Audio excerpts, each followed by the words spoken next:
There's a lot of talk today about youth sport as a context to develop virtue or character, but there's less consideration of what virtue actually is. For Thomas Aquinas, as for other earlier theologians, virtue had to do with moderation. Aquinas made his own the motto of philosophers of the ancient world, which was, "Nothing in excess." This is why Thomas says there can be a virtue about games.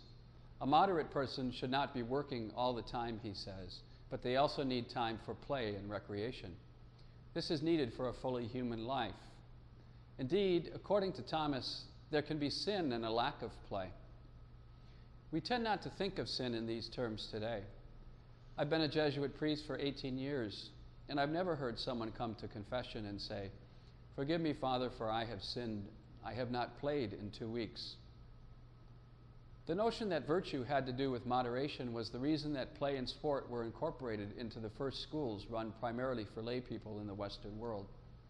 The humanists of the Renaissance and then the early Jesuits insisted that young people should not be studying all the time, but also needed time for play and recreation. This was the same rationale that Catholic educators in the United States gave in the 19th century for incorporating time and space for play and sport in the school day. Unfortunately, today, youth sport often manifests the excesses that Thomas criticizes, rather than the moderation associated with virtue. One excess is year-round training in one sport, which has led to something of an epidemic in overuse injuries. This development was fueled by the thinking, usually on the part of adults, that if a young person begins specializing in one sport earlier than their peers, he or she will gain an advantage over them when it comes to getting a college scholarship, or for the more ambitious, a chance at elite level participation. Such means-to-end thinking erodes the play element from youth sport, which has to do with enjoyment and doing the activity for its own sake.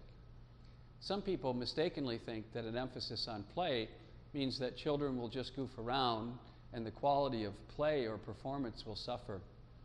But the opposite is borne out in experience and in research. We do our best in activities that we enjoy and find intrinsically rewarding.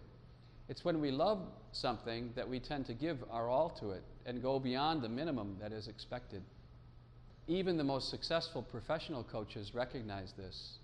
Phil Jackson points out that even professional basketball players are not motivated primarily by money or fame, but by their love of the game. As he puts it, they live for those moments when they can lose themselves completely in the action and experience the pure joy of competition. He says that one of the main jobs of a coach is to reawaken that spirit.